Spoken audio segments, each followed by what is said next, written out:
Welcome to Soul Stories, your home for heart-touching tales of love, hope, and second chances. If you believe in the power of kindness and the magic of unexpected connections, make sure to hit that subscribe button and join our growing family. Now let's begin today's story. St. Mary's Church in Willow Creek, Virginia, shimmered like a summer painting that morning. White roses twined around the old wooden archway. Sunlight streamed through stained glass windows, scattering jewel-toned reflections onto the stone-tiled aisle.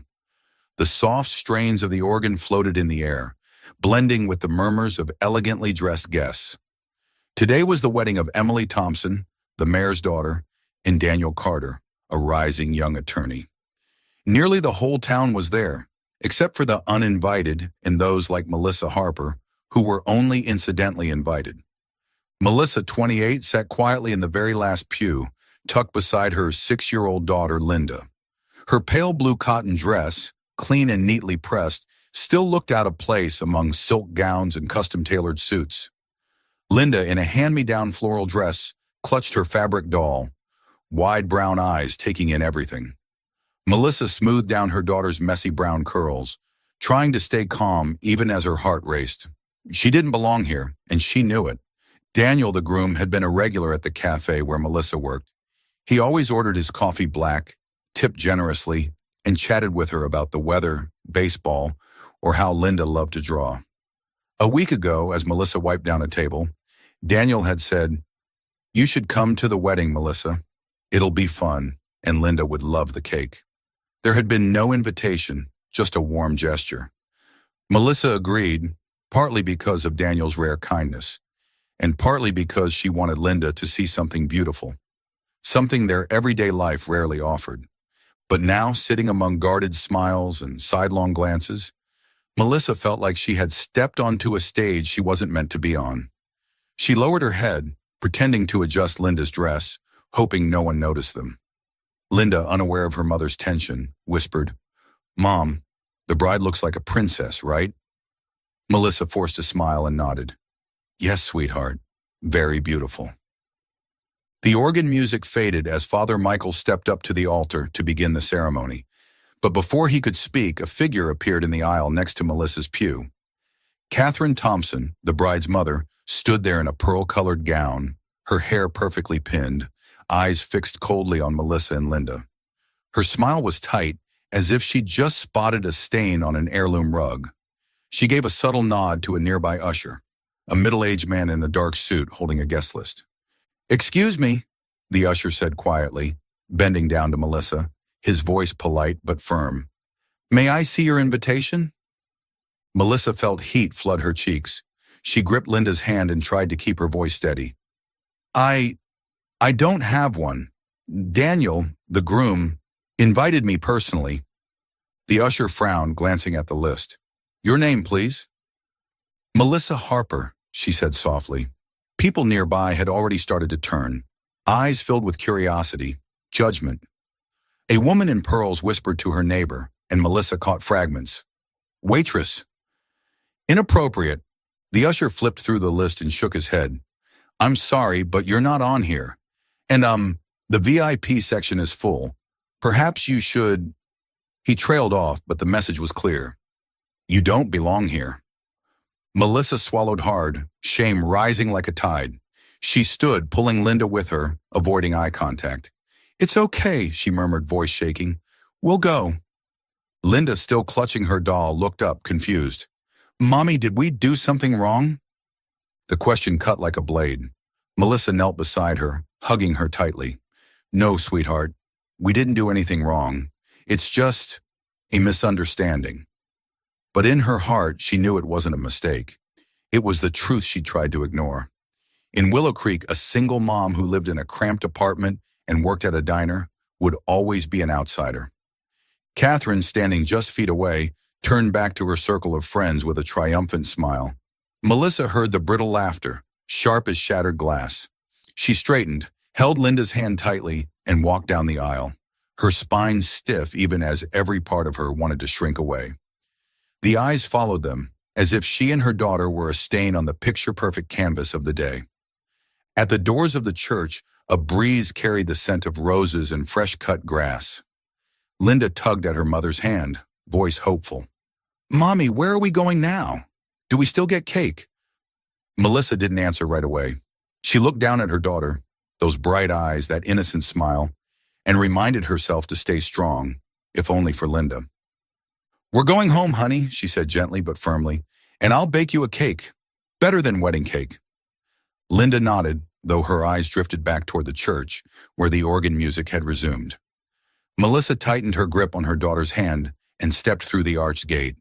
She didn't see the man in the gray suit watching from a few pews away, his gaze sharp yet conflicted. That man, Mason Whitaker, had seen everything, and soon he would change Melissa's life forever.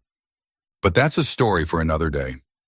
A light drizzle had begun to fall over the lawn of St. Mary's Church, the raindrops beating on blades of grass and shimmering faintly beneath the soft midday light. Melissa Harper clutched Linda's hand tightly, hurrying through the rose-draped archway, trying to keep her daughter from getting wet. The organ still echoed inside, a beautiful sound, but for them it was only a reminder of the rejection they'd just endured.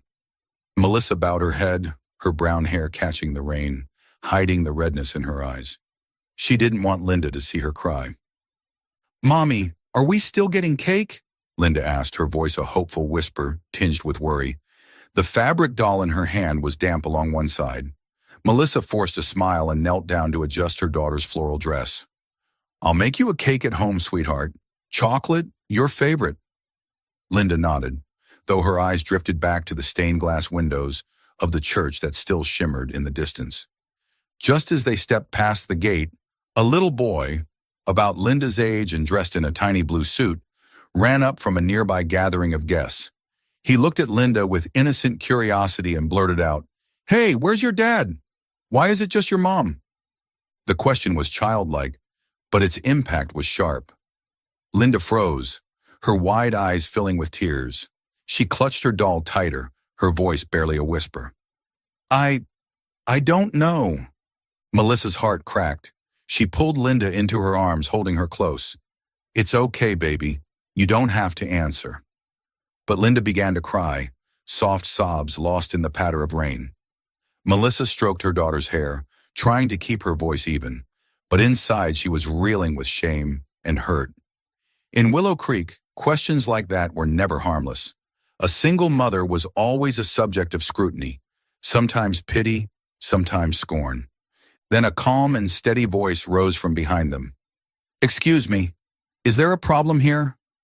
Melissa looked up to see a man in a charcoal gray suit walking toward them. He was well-dressed but unpretentious, in his mid-30s, with dark hair neatly combed and eyes so deeply blue they seemed almost steel gray.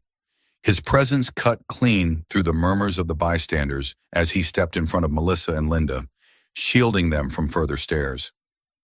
The church usher, the same one who had just politely ushered Melissa out, hurried forward, guest list still in hand. "Mr. Whitaker, sir, it's just a mix-up with the guest list. She wasn't on it, and seating is limited, so—" The man, Mason Whitaker, raised a hand to stop him. "She's my guest," he said calmly, but with an authority that ended the conversation. "I'll take care of it. Thank you." The usher hesitated, then nodded and stepped back. Whispers continued to ripple through the crowd, but Mason didn't acknowledge them. He turned to Melissa, his expression softening. "You don't have to leave in the rain like this. My car's nearby. Let me take you both somewhere dry." Melissa blinked, stunned. She didn't know this man, but his voice carried a kind of steady sincerity she couldn't bring herself to reject. "Thank you," she said quietly, "but we don't want to trouble you." "It's no trouble at all," Mason replied, then crouched slightly to address Linda, offering a warm smile. "Hey there, kiddo. Do you like hot chocolate? There's a little cafe nearby that makes the best one in town." Linda, still sniffling, gave a shy nod, her eyes glimmering again. Melissa squeezed her hand and nodded too, still wary, still unsure. Mason led them to a black SUV parked discreetly near the edge of the lot. He opened the rear door for Linda and then the front for Melissa, polite without being showy. Once everyone was settled and the engine purred to life, the rain drummed gently on the windshield.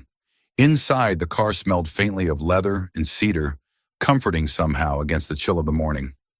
On the drive to the cafe, Mason kept his tone light and directed his attention mostly to Linda. "So," he asked with a grin, "what's your doll's name?" "Her name's Daisy," Linda said, voice growing more confident. "I made her dress all by myself." Mason looked impressed. "Really, that's amazing. I bet Daisy loves hot chocolate just as much as you do." Linda giggled, the first real laugh since leaving the church. Melissa watched quietly, taking in the man beside her. He wasn't just polite. He had a way of putting Linda at ease, something few strangers could manage. But why was he helping them? She bit her lip, then spoke. "Mr. Whitaker, right? I appreciate your kindness.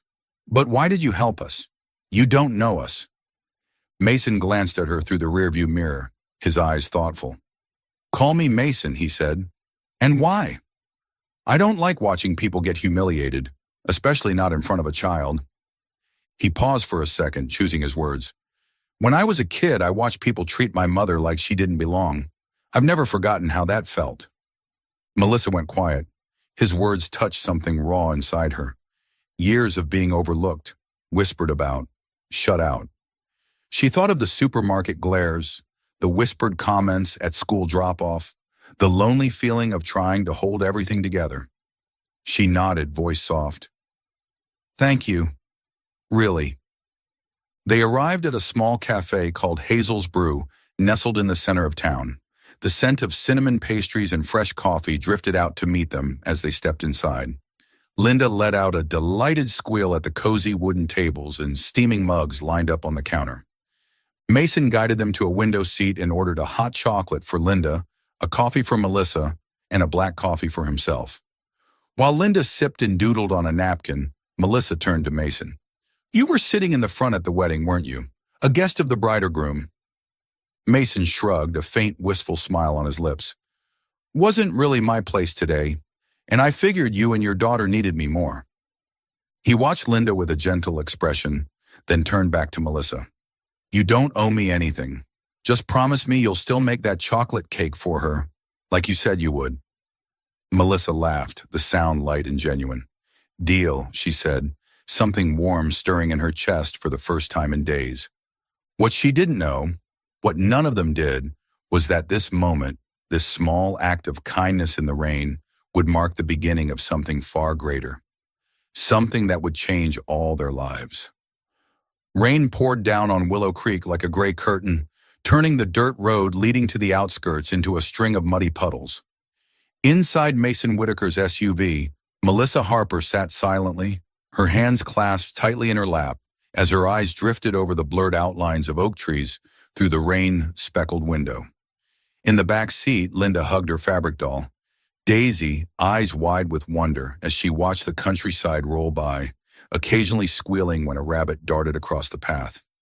The sound of rain tapping steadily on the roof merged with the gentle twang of an old country song playing on the radio, creating a strange sense of calm after the storm they had just left at St. Mary's Church. Mason drove carefully, glancing at Melissa in the rearview mirror. "With rain like this, I didn't want you and Linda walking home," he said, his voice low but sincere. "I've got a farm not far from here. You're welcome to wait out the storm there. It's more comfortable than a cafe booth." Melissa hesitated. She wasn't used to accepting help, especially not from a man she barely knew, even if he had just defended her in front of an entire church. But when she heard Linda yawn and saw her rub her eyes, she knew her daughter needed somewhere warm and dry. "Thank you," she said softly but firmly. "We won't stay long." Mason gave a small smile and focused back on the road. Minutes later, the SUV turned down a tree-lined lane and emerged at a hilltop farm nestled in a blanket of misty green. The main house was made of oak and stone, with deep red roof tiles and large windows that looked out onto open meadows. A small garden framed the home, filled with wildflowers and apple trees, charming and understated, not opulent, but deeply inviting. Melissa thought it didn't look like a millionaire's estate. It looked like a home with a soul. As the SUV pulled up to the front, an older woman stepped out from the doorway, holding an umbrella. Her gray hair was tied back neatly, and she wore a forest green sweater and jeans. Her smile was kind, cutting through the dampness in the air. "Mason, You're home early, she said, her gaze drifting to Melissa and Linda with gentle curiosity. And this is Ruth. This is Melissa and Linda, Mason replied as he opened the back door for Linda. They'll be staying a while. Rain delay. Can you set up the guest room? Of course, Ruth nodded and waved Linda over. Hi there, sweetheart. You like cookies? I just baked a batch. Linda, still shy but intrigued, nodded. Her eyes brightened at the mention of cookies. Melissa managed a grateful smile, the tension in her chest loosening slightly. Ruth ushered them inside. The living room was spacious and warm, with a stone fireplace and bookshelves brimming with old novels. The air smelled of pine wood and fresh-baked cookies. Linda, still clutching Daisy, ran to the wide window and exclaimed, Mommy, look! There's a rainbow! Melissa joined her at the window, her heart softening at the sight of the pale arc stretched across the stormy sky. She gently smoothed Linda's damp curls, grateful that her daughter was smiling again. While Ruth prepared the guest room, Mason poured a cup of hot tea and handed it to Melissa. Are you okay? He asked, his voice careful, as if afraid of overstepping. I'm fine, Melissa replied, wrapping her hands around the cup. Today just didn't go the way I hoped. I only wanted Linda to have a nice day. She glanced toward her daughter, who was now peering out into the garden. This place, do you live here alone? It's beautiful. Mason nodded, a trace of melancholy in his eyes. Mostly alone. Ruth's been here since I was a kid. The farm's been in my family forever, but I restored it after... He trailed off, fingers tapping lightly against his coffee cup. After an accident, a few years ago, someone I loved passed away. Melissa blinked, surprised by the openness. I'm sorry, she said quietly. That must have been hard. Mason shrugged, the smile on his lips failing to mask the sadness behind his eyes. I got used to it, or at least I've tried to. He changed the subject, voice softening. I fund some community projects around Willow Creek. After-school programs, small grants. I stay out of the spotlight, though. Maybe that's what you and I had in common today. Not belonging in that church. Melissa chuckled lightly for the first time in hours. Maybe, but you've done so much. I'm just trying to raise Linda, one day at a time. She looked out at her daughter, who was chasing butterflies across the garden despite the light drizzle. Don't say that like it's small, Mason replied. Raising someone like her, it's no small thing. You're doing better than you think. He stood and nodded toward the door. Want to go outside with her? The garden's prettiest in the rain. Melissa nodded, and together Mason, Melissa, and Linda stepped into the garden under the dripping apple trees. Linda delighted in picking wildflowers, chatting about Daisy and how she wanted to be an artist someday. Mason listened closely, asking questions that made her giggle. Melissa watched, realizing he wasn't just kind. He made people feel seen, even while carrying pain of his own. As dust settled over the hills, Ruth called everyone in for dinner: pumpkin soup, warm bread, and apple cookies. Linda, tired after a long day, nearly fell asleep at the table. Ruth guided her upstairs to a cozy guest room where a folding bed had been prepared with lavender-scented sheets. Linda hugged Melissa tightly and murmured, Mommy, this place feels like Grandma's house. Then she drifted off, peaceful in a way Melissa rarely saw in their cramped apartment. Melissa stayed beside her for a while, brushing hair from her forehead. Her heart ached and eased at the same time. When she returned to the living room, she found Mason standing by the fireplace, staring into the flames. She asleep? He asked, not turning around. Like a rock, Melissa replied. Thank you, Mason. Not just for today, for everything. Linda doesn't get this kind of peace very often. Mason nodded, still watching the fire. You don't need to thank me. I just did what felt right. He glanced at her briefly, offering a small smile. Get some rest. The rain should stop by morning. I'll drive you both home. Melissa nodded and turned toward the guest room. But even as she walked away, she couldn't shake the feeling that this farm, and the man by the fire, had just opened a door to something she never dared hope for.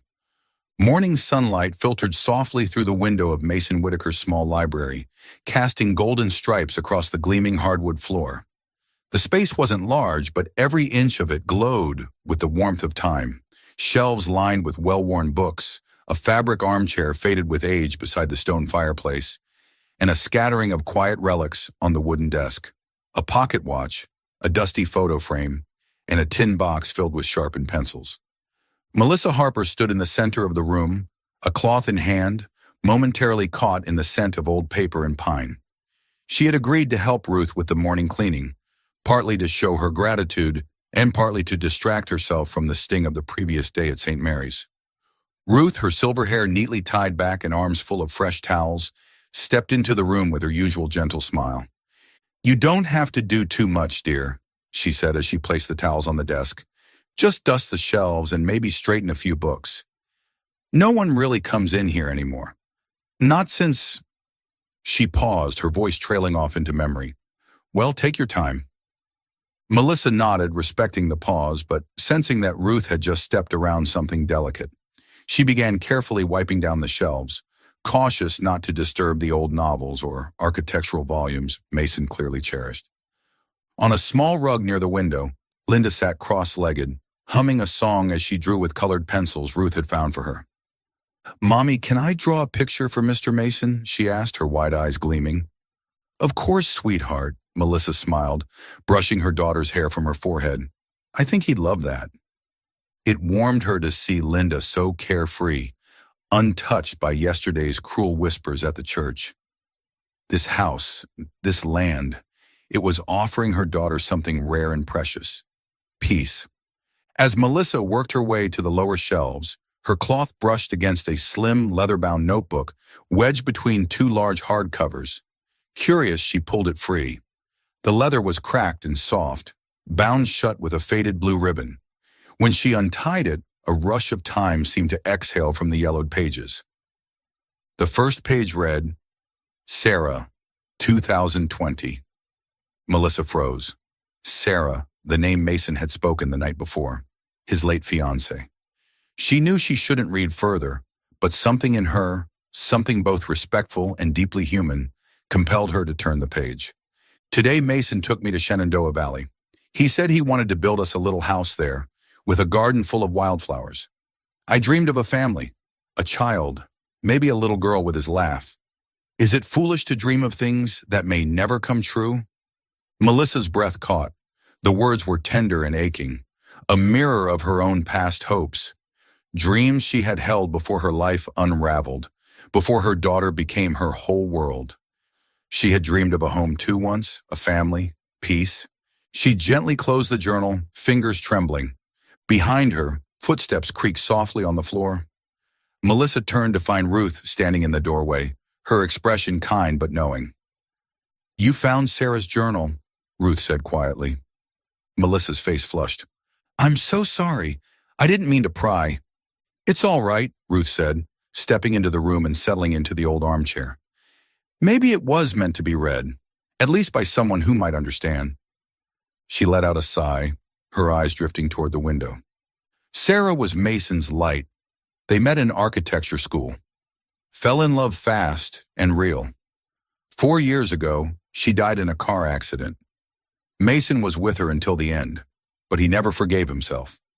He always believed if he had been the one driving that day, it might have been different. Melissa sat on the edge of the hearth, clutching the journal to her chest. "That's why he lives out here? Alone?" she asked, her voice low. Ruth nodded. "He left the company, came back here, started funding local projects, quietly without ever attaching his name. I think he was trying to give something back, trying to prove he wasn't useless. But his heart, he closed it off." Melissa looked at the worn leather cover in her hands, and for the first time, she saw Mason clearly, not as a wealthy benefactor or mysterious stranger, but as a man carrying deep scars. His kindness at the church, his steady presence at the cafe, these weren't passing gestures. They were threads of a man rebuilding something broken. "Mr. Mason, look!" Linda's voice cut through the moment. She scampered across the rug, waving a colorful drawing. Mason had just entered the room. "I made this for you," she said brightly, holding up her picture. It was a crayon sketch of a hilltop house with 3 people in front, A tall man, a woman with brown hair, and a little girl holding a doll. "That's you, Mommy, and me," Linda beamed. Mason blinked, momentarily stunned, then knelt to her level. "You drew this?" he asked, voice softer than Melissa had ever heard it. Linda nodded, hugging the paper. "Do you like it?" "I love it," he said, his smile real, deep and warm. "Can I keep it?" Linda nodded again and threw her arms around his neck. Mason held her, gently, a quiet look of wonder on his face. Melissa watched from where she sat, her heart stirred. Something invisible shifted in the room, a thread maybe, forming between the man who had lost a future and the child who had never known a father. She rose slowly and walked over to the shelf. Carefully, she returned Sarah's journal to its place, letting it rest undisturbed. She had seen enough. Enough to understand that Mason's wounds were real, that his silence wasn't distance, it was pain, and his kindness, so freely given, came from a place of loss. Maybe, just maybe, she and Linda hadn't stumbled into this farm by accident. Maybe this place, this man, held the beginnings of something they hadn't dared to believe in again. Healing. Summer sunlight flooded Mason Whitaker's farm garden, gilding the rows of wildflowers and the dewy apple tree leaves. A light breeze carried the scent of freshly cut grass and warm earth, bringing life to the lush green hillside on the outskirts of Willow Creek. Melissa Harper stood in the garden, holding a small pair of pruning shears, trimming back the overgrown rose bushes. Her cotton shirt fluttered in the wind, and for the first time in many months, she felt a quiet peace creeping into her heart. Just a few steps away, Linda was chasing a butterfly, her clear laughter echoing like a melody. It had been 2 weeks since Melissa and her daughter arrived at the farm after the rain and the incident at St. Mary's Church. What began as a temporary shelter had become a part of their life. With quiet sincerity, Mason had offered for them to stay until Melissa found a more stable job. She had agreed, not just because their cramped apartment was no place she wanted Linda to grow up, but because this farm, with its garden and warm meals, seemed to be healing wounds she hadn't even realized she carried.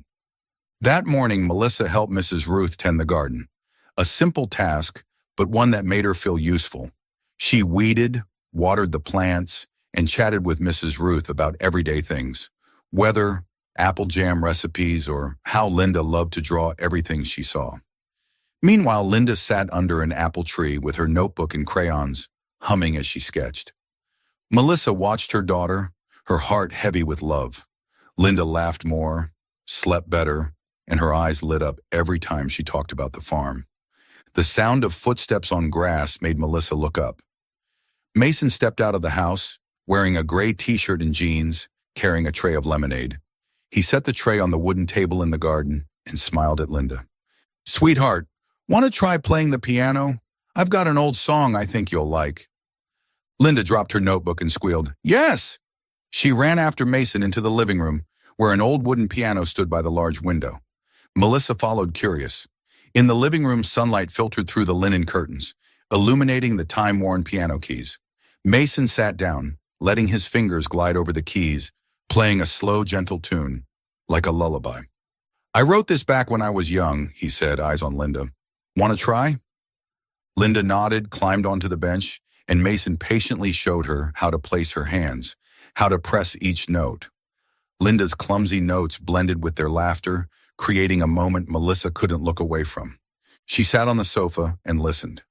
Mason's music, though simple, carried a deep sadness, as if he was weaving memories of Sarah into each note. Melissa thought of the journal she found in the library, the lines about Sarah's dreams of family. She looked at Mason, a man who always appeared calm, but whose eyes, when he taught Linda, revealed a tenderness she'd never seen before. That afternoon, the three of them had lunch in the garden. Mrs. Ruth's homemade sandwiches, fresh garden salad, and chilled lemonade. Linda told Mason about her doll, Daisy, saying it wanted to be an artist like her. Mason listened, teasing her now and then, making Linda giggle. Melissa watched, realizing the bond between the three of them was quietly growing in these ordinary moments. Having breakfast together, reading books to Linda, or simply sitting in the sunlight, listening to a child's story. After lunch, as Linda ran off to pick wildflowers, Mason turned to Melissa, his voice low.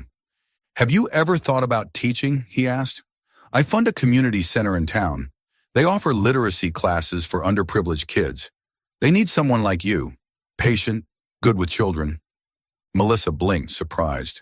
I've never taught formally. I just teach Linda at home, and I dropped out of college because she trailed off, not wanting to bring up the husband who had left her. I mean, I'm not sure I'm good enough. Good enough, Mason repeated, his gaze sincere. I've seen the way you teach Linda. You have a gift, Melissa, and the center needs people like you. Just a few hours a week if you want to give it a try. Melissa was silent, weighing the idea. The thought of doing something meaningful, of feeling valuable, made her heart race. She nodded and smiled. All right, I'll try. Thank you, Mason. He nodded, though his eyes drifted off into the distance. Don't thank me. I just wanted to help. He stood and walked into the house, leaving Melissa with the feeling that he was holding back something invisible. She didn't know that, in Mason's heart, every moment with her and Linda was a quiet battle. He loved the way Linda laughed, the way Melissa cared for her, but he feared that if he allowed himself to get closer, he might lose the memory of Sarah, the woman he once promised to love forever.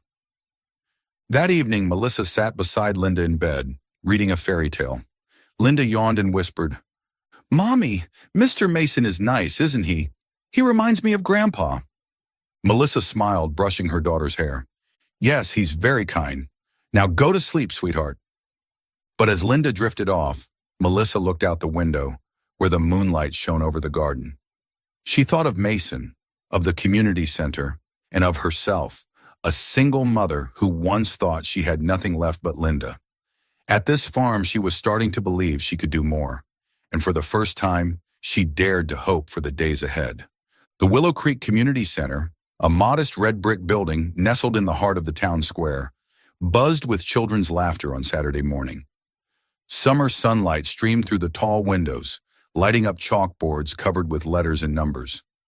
Melissa Harper stood at the front of a small group of elementary students, pointing at the board, her voice gentle but steady. Okay, who can read this word? Sunshine. A shy girl raised her hand and read it out loud. Melissa smiled and clapped encouragingly. Great job, Emma. The literacy class, funded by Mason Whitaker, had become an unexpected joy for Melissa over the past 3 weeks. The children, many from underprivileged families, adored her for her patience and the stories she told during breaks. Some parents, once hesitant, had started bringing her cookies or coffee to show appreciation. Melissa felt that a part of herself, buried after years of being a single mother, was coming alive again. She was starting to believe she could do something meaningful, not just for Linda, but for all of Willow Creek. But not everyone in town looked at her with warmth. After class, Melissa took Linda to Hazel's Brew for a hot chocolate. The small cafe was packed, the air rich with the scent of cinnamon waffles and coffee. Linda sat at a corner table, doodling, while Melissa stood in line. At the counter, she overheard 2 women talking nearby, their voices just loud enough that she couldn't pretend not to hear. That's her, the one staying at Mason Whitaker's farm. One woman, wearing a silk scarf, whispered to her friend, used to be a waitress at that cafe. Single mom. Now she's climbing up thanks to Mason. Who would have guessed? The other woman chuckled, her eyes drifting toward Melissa. Does she really think she belongs with someone like him? Mason's a millionaire, and she didn't even finish college. I heard her husband left because she wasn't good enough. Melissa felt the blood rush to her face, as if she'd been slapped. She lowered her gaze, pretending to study the menu, but the words stung like knives. She knew this town, where people smiled to your face and whispered behind your back. She had once been shunned for being a single mom, the judging stares at the grocery store, the church invitations that never came. But she had hope that the class, Mason's kindness, meant things could be different. Now she realized she had been naive. On the ride back to the farm, Linda held her mother's hand, chattering happily about a drawing she'd made. Melissa only nodded, her mind spinning. The whispers had reopened wounds she tried to bury. She was a failed single mother, abandoned by her husband, not good enough for someone like Mason. She looked at Linda, carefree and glowing with joy, and wondered if staying at the farm had been a mistake. Not just for her, but for Linda too, who would grow up hearing those whispers. That night in the warm guest room Ruth had prepared, Melissa sat at the desk and wrote a letter. Her hand trembled on the paper, but she forced herself to stay firm. Mason, Ruth, I don't know how to thank you both for your kindness. This farm has given Linda and me the most peaceful days we've had in years. But I can't stay. I need to stand on my own feet. For Linda and for myself. Thank you for everything, Melissa. She folded the letter and left it on the table, then quietly packed a few clothes into a bag. Linda, already fast asleep, stirred slightly as Melissa lifted her into the taxi she had called earlier. But as they stepped into the yard, the porch light flicked on, and Mason appeared in the doorway, a jacket hastily thrown over his shoulders. Melissa, what's going on? He asked, concern etched in his voice. He looked at Linda, rubbing her eyes in her mother's arms, then at the bag. Where are you going in the middle of the night? Melissa clutched Linda tighter, her voice shaking but firm. We have to go, Mason. Thank you for everything, but I don't belong here. She turned away, not wanting him to see her teary eyes. Linda, still drowsy, suddenly broke free from her mother's arms and ran to Mason, wrapping her arms around his leg. Uncle Mason, don't let us go, she cried, her voice cracking. I want you to stay with us forever. Her words hit Melissa like a blade.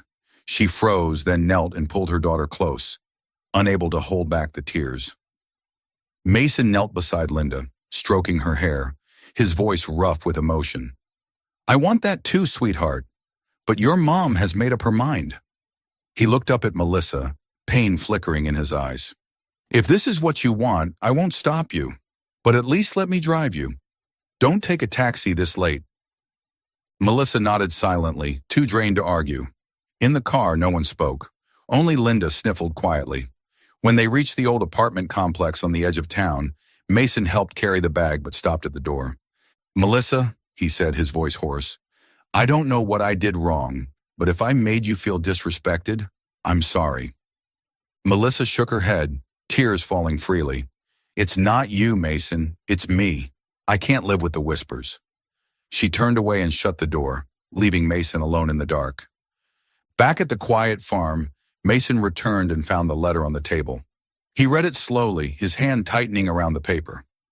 Ruth stood in the doorway, sighing.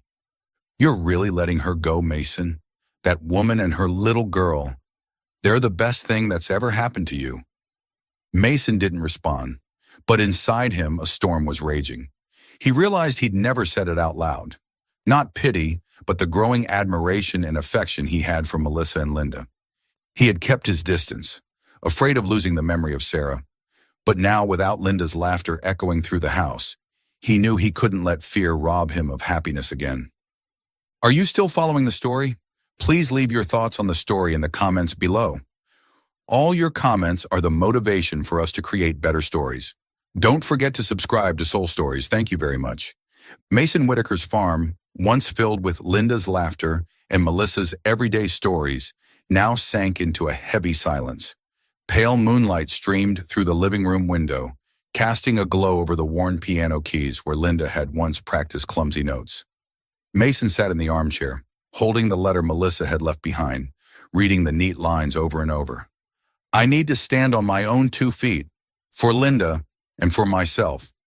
Each word felt like a blade, reminding him of that moment he stood frozen at the rundown apartment complex, watching the mother and daughter disappear behind a cracked wooden door. Ruth entered carrying a tray of tea, her sharp eyes clouded with worry. She set the tray down without a word, looking at Mason with silent reproach. At last she spoke, her voice low but firm. You really let them go, Mason? Melissa and Linda were the best thing to happen to this farm. To you. Why do you keep letting your fear stop you from being happy? Mason clenched the letter tighter, not looking up. You don't understand, Ruth, he said hoarsely. I lost Sarah. I don't want to lose anyone else. If I let myself get close and something happens, what then? Ruth sat across from him, her gaze softening but uncompromising. You didn't lose them to fate or some tragic accident, Mason. You lost them because you didn't say what you felt. Melissa didn't leave because she didn't need you. She left because she thought she didn't belong here, and you did nothing to show her otherwise. Her words hit like a blow, and Mason sat stunned.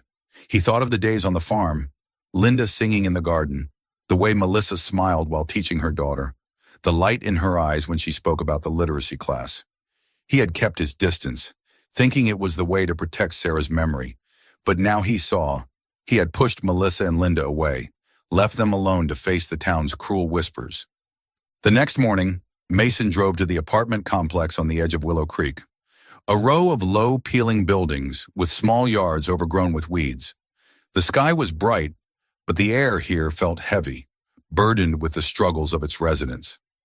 He parked outside Melissa's unit, heart pounding.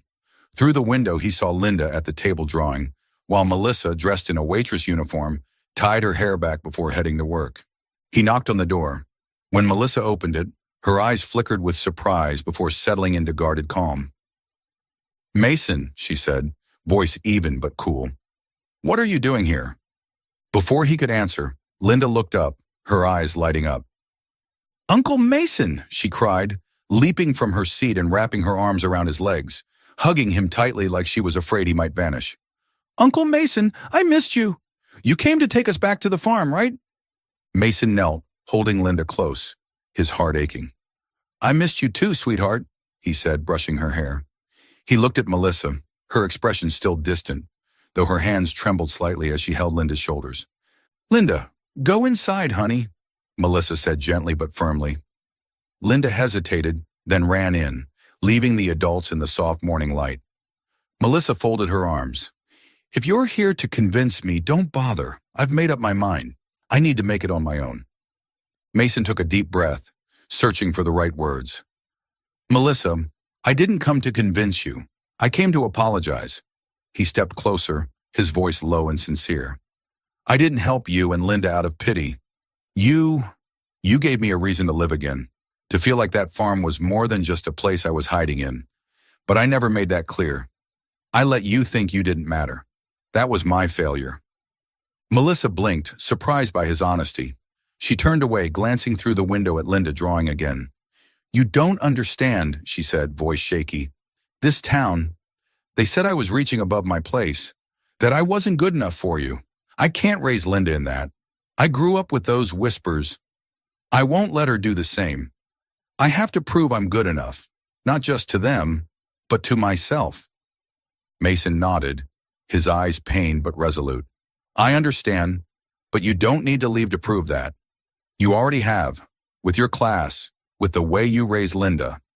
You're stronger than you know, Melissa. And if you're willing, I want you to come back to the farm. Not as a guest, but as the leader of a new community project I'm launching. A class for women like you, women who need a second chance." Melissa was quiet, considering. She thought of the days at the farm, Linda's laughter, the way Mason looked when he taught her piano. She thought of this cramped apartment, the aching hands from night shifts at the diner, just to cover rent. The idea of doing something bigger, for herself, for others, made her heart beat faster. "All right," she said finally, her voice soft but sure. "But not because I need your help, Mason, because I want to do this, for Linda, and for other women like me." Mason smiled for the first time that day, a look of quiet relief. "I respect that," he said, "and I promise, I'll never let you feel like you don't belong again." From inside, Linda had been eavesdropping. She came running out and hugged them both. "Mommy, Uncle Mason, we're going back to the farm, right?" she beamed. Melissa laughed, eyes glistening. "Yes, baby, we're going back." On the drive home, Linda sang in the back seat, while Mason and Melissa sat in silence. Not the silence of strangers, but of understanding. Mason looked at the road ahead, knowing he still had fears to conquer, but this time he wouldn't let them hold him back. The farm, with its garden and Linda's laughter, would be full of life again. And for the first time, he dared to hope for a future that wasn't just a memory. The Willow Creek Community Center was buzzing with chatter and the scent of freshly baked cookies on a sunny Saturday afternoon. Brightly colored boards displayed slogans like "Learn to Shine" and "Grow Together." Melissa Harper stood in the center of the large room, wearing a pale blue shirt and jeans, guiding a group of women, single mothers, women who had lost their jobs, or simply those looking for a fresh start. She pointed to the whiteboard, her voice warm but confident. Today we'll write a short paragraph about your dreams. It doesn't have to be perfect. It just has to be yours. The class for single mothers, sponsored by Mason Whitaker and funded in part by St. Mary's Church, had become the heart of the town over the past 2 months. Melissa, with the help of Mrs. Helen, a retired black elementary school teacher with more than 3 decades of experience, had turned the class into a safe space where students didn't just learn literacy skills but also shared their personal stories. Mrs. Helen, with her salt and pepper hair and radiant smile, sat in a corner helping a student complete her assignment. Her voice rang out like a song. "You're doing great, Mary. Now let's try one more sentence, shall we?" Melissa looked around, her heart full of satisfaction. She remembered the days in that rundown apartment when she thought she had nothing but Linda. Now she stood here, leading a program that wasn't just changing the lives of these women, it was helping her rediscover herself. Near the window, Linda was drawing with a few other children, occasionally glancing up to smile at her mother. Melissa smiled back, knowing she was building a better future for her daughter.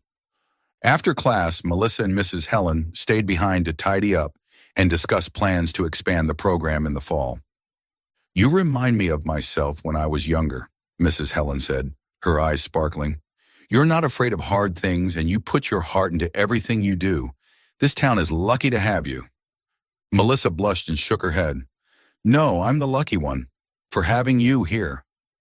The next day, Mason arrived at the center wearing a gray t-shirt and carrying a folder. "I want to take you to the church," he said, his voice calm but enthusiastic. "The board wants to hear about the project. I think we can propose an expansion, more classes, maybe even a support fund for women learning new trades." Melissa blinked, surprised by the scale of the idea, but nodded, confidence growing inside her. At St. Mary's Church, sunlight streamed through the stained glass windows, casting dappled patterns over the wooden pews. Father Michael, a tall, lean man with silver hair, welcomed them into his modest office.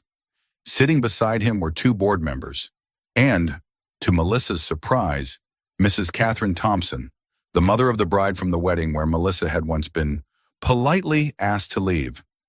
Her heart raced, but she kept her posture upright and held the folder Mason had handed her firmly. Mason began, his voice clear. "Melissa's program has helped over 20 women in town, and we believe it can do even more. With the church's support, we'd like to expand the classes and create a scholarship fund." He looked at Melissa, giving her the floor. Melissa took a deep breath and outlined the plan: writing classes, financial literacy, emotional support, all aimed at helping women become more independent. She spoke of the students, Mary, who had just landed a part-time job after learning how to write a resume, and Laura, who had rediscovered hope after years of abuse.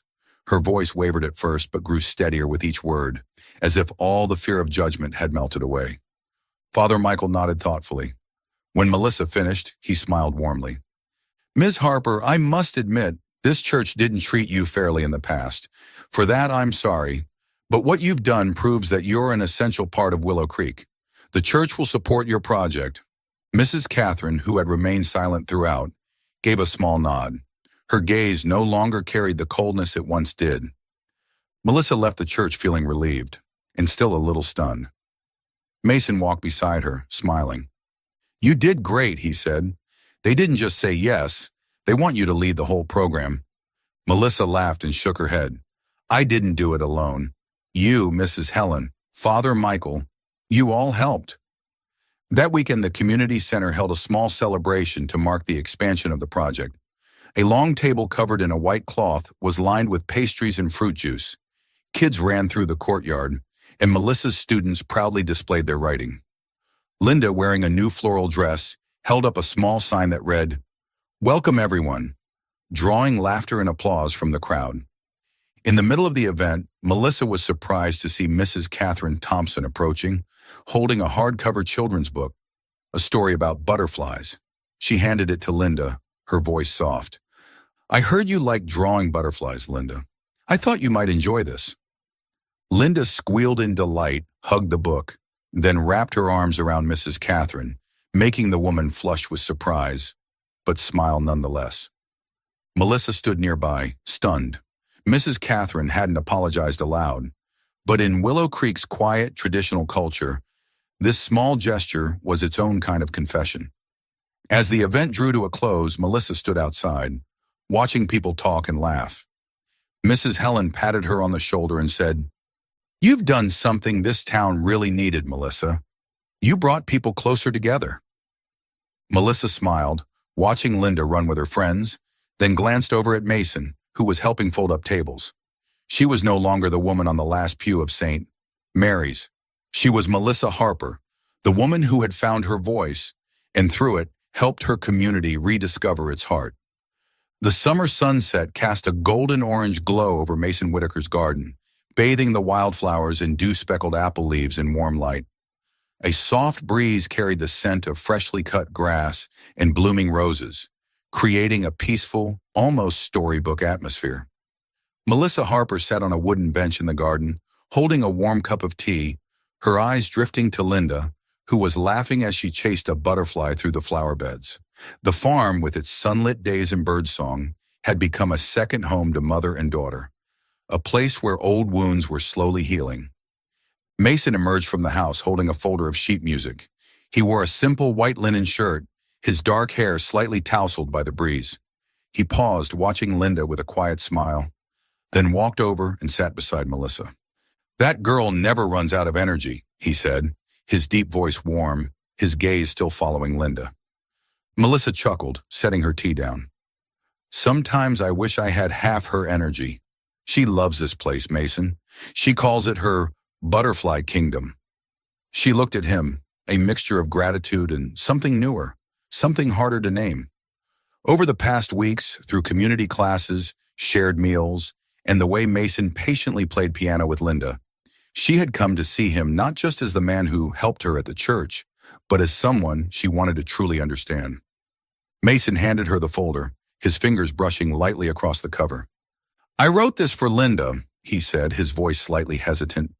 "It's a short piece, inspired by the little tune she's always humming. I guess you and Linda helped me believe in love again." He looked at her, his deep blue eyes filled with sincerity and a trace of fear, as if he worried he'd said too much. Melissa took the folder, her fingers trembling slightly as she read the title, Linda's Lullaby. The handwritten notes were soft, like a lullaby, and made her heart beat faster. She thought of Sarah's journal, of dreams about family, and realized that Mason, who had locked his heart away after such a loss, was now opening it to her and Linda. "Mason, this is beautiful," she said softly. "Linda's going to love it, and I don't even know how to thank you." "Don't thank me," Mason replied, his gaze gentle. "I'm the one who should be thanking you. You and Linda brought light back into this place, into my life. After Sarah, I didn't think I'd ever feel this again. But you make me want to try." Melissa was quiet. His words touched something deep inside her. She looked out over the garden, where Linda was gathering wildflower petals, then took a deep breath and finally shared something she'd always kept hidden. "I used to think I didn't deserve love," she said, her voice trembling slightly. "When Linda was just a year old, her father left. He said I wasn't good enough, that I was holding him back. And I believed it, Mason. I worked day and night to raise Linda. But I always felt like I wasn't enough. When people in town started whispering, it reminded me of his words, and I got scared. Scared that Linda would grow up with a mother who wasn't strong enough." Mason listened without interrupting, his eyes full of understanding. When she paused, he gently took her hand, his grip warm and steady. "Melissa, you are not lacking," he said, his voice firm. "You're the strongest person I've ever met. The way you've raised Linda, the way you stood tall at the community center, that's not something just anyone can do. You deserve every good thing, and I want to be part of that, if you'll let me." Melissa blinked, tears glimmering in her eyes, but she smiled. She gave his hand a small squeeze, the fear that had once held her back slowly melting away. I want that too, she whispered. But I'm scared, Mason. Scared I won't be enough, or that this won't last. We're all scared, Mason said, pulling her gently into a hug. But I'd rather be scared and try than let you and Linda walk away again. They embraced in the fading sunlight, the breeze mingling with the soft piano melody Mason had played earlier, still echoing from the living room. From across the yard, Linda ran over holding a new drawing, unaware of the moment unfolding. She held it up excitedly. Mom, Mr. Mason, look, I drew our family. The picture showed 3 figures in front of the farmhouse, a tall man, a woman, and a little girl holding a doll, surrounded by colorful butterflies. I want you and Mr. Mason to get married so we can stay here forever, she declared. Melissa laughed, blushing, while Mason pretended to cough, his smile radiant. Well, young lady, you sure know how to make things interesting, he said, lifting Linda into his arms as she giggled. But I think your mom needs a little more time to decide on such a big thing. He glanced at Melissa, his look teasing but warm. Melissa brushed Linda's hair back and hugged her close. Linda, no matter what, Mr. Mason and I will always be here for you, she said gently. Linda nodded content and ran off to play again, leaving the 2 adults standing together in the golden light. They sat back down on the bench shoulder to shoulder, no words needed. The sound of the piano, now played softly by Mrs. Ruth, floated through the window like a gentle reminder of the days they had shared on the farm. Melissa looked at Mason and for the first time in years felt true peace. She was no longer the insecure single mother, and Mason was no longer the man hiding from the past. They were building something new, not to replace what had been lost, but to cherish what they now had. As the sun finally dipped below the horizon, leaving a sky full of stars, Mason took Melissa's hand and whispered, "Thank you for giving me a chance." Melissa smiled, resting her head on his shoulder. "Thank you for giving me a home." St. Mary's Church in Willow Creek, Virginia, basked in the warm glow of June sunlight that morning. Rays filtered through stained glass windows, casting patches of green, red, and gold across the stone aisle. Simple white wildflowers, picked from Mason Whitaker's own garden, were tied around the wooden pews, creating an atmosphere both rustic and elegant. There was none of the extravagance of the mayor's daughter's wedding the year before, but today felt warmer, more genuine, as if the entire town had gathered to bless a new beginning. It was the wedding day of Melissa Harper and Mason Whitaker, a day Willow Creek would long remember. Melissa stood in a small room behind the church, wearing a simple white wedding dress. Delicate lace sleeves wrapped around her shoulders, and the hem of her gown brushed the wooden floor. She looked at her reflection in the mirror, her brown hair loosely tied back with sprigs of wildflowers tucked in. She smiled, not the nervous smile of a bride seeking perfection, but the calm smile of a woman who had found peace after a long storm. Linda, in a soft pink floral dress, stood beside her, holding a basket of fresh petals, bouncing on her toes. "Mommy, you look like a princess," she squealed, her wide eyes sparkling. Melissa knelt and hugged her tightly, brushing back her messy curls.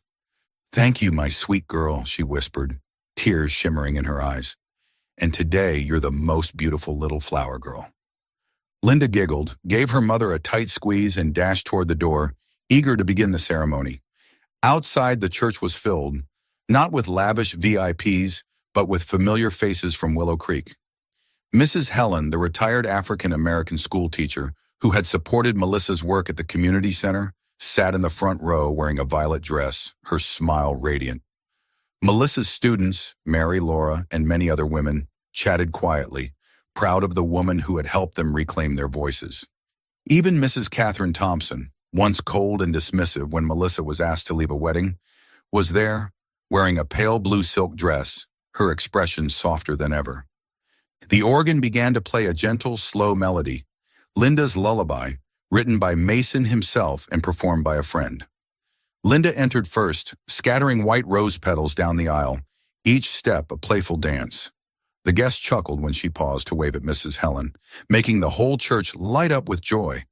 Melissa, arm in arm with Ruth, who had become like a mother to her, followed, her heart racing not with fear, but with joy. Mason stood at the altar in a dark gray suit, his black hair neatly combed, his eyes lighting up as he watched Melissa approach. He didn't hide his smile, an honest, heartfelt smile, as if every sorrow in his past had melted away in this moment.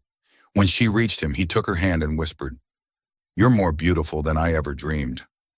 Melissa blushed, gripping his hand gently, feeling as if the entire world had disappeared except for the two of them. Father Michael stepped up to the pulpit, his voice warm and steady in the quiet sanctuary. "Today we witness a family built on trust and forgiveness," he began.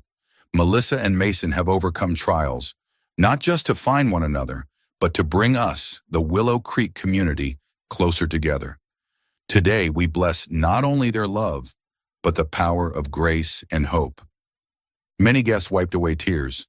Mrs. Catherine bowed her head, her hand clutching a handkerchief, perhaps remembering her past mistakes. Mrs. Helen nodded proudly at Melissa, her eyes glowing. Linda, standing beside her mother, looked around wide-eyed, not grasping every word but sensing the joy in the air. The ceremony was simple but heartfelt. Mason and Melissa exchanged vows, their voices shaky yet sure. "I promise to love and cherish you, Melissa, and Linda as my family through sunshine and storms," Mason said, never breaking eye contact. Melissa replied, tears rolling down her cheeks. "I promise to stand beside you, Mason, and build a home full of love, for us and for Linda." They exchanged silver rings etched with tiny wildflowers, symbols of the garden that had brought them together.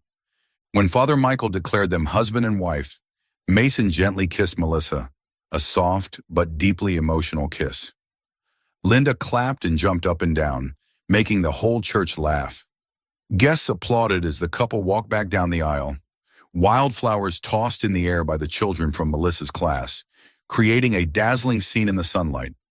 The reception took place at the farm, in their beloved garden. Long wooden tables draped with white linen held homemade pastries, apple preserves, and cold lemonade. Children ran and played while adults mingled, the music of a local country band filling the warm air. Mrs. Helen led a group of students in presenting Melissa with a notebook filled with letters of thanks. "You changed our lives," Mary said, hugging Melissa. "Today is your day, but it's ours too." Even Mrs. Catherine, still composed but more open, approached Melissa. "You've done something wonderful for this town, Melissa," she said sincerely. "I'm grateful to be here today." Melissa smiled and nodded. "Thank you, Mrs. Thompson. That means a lot." There was no formal apology, but in Willow Creek, presence and words like these were enough to heal old wounds. As the sun dipped lower in the sky, Melissa led Mason to a small corner of the garden she had tended herself. A bed of daisies, lavender, and wild roses surrounded a wooden plaque that read, "Sarah's Garden." "I wanted to do this," Melissa said softly, "to honor Sarah. She was an important part of your life. I hope it's okay." Mason stared at the plaque, eyes glistening. He pulled Melissa into his arms and whispered, "You're not replacing anyone, Melissa. You and Linda are the miracle I never dared to dream of. Thank you for making me a better man." They stood together, holding each other, as the breeze whispered through the garden, carrying blessings from the past and hope for the future.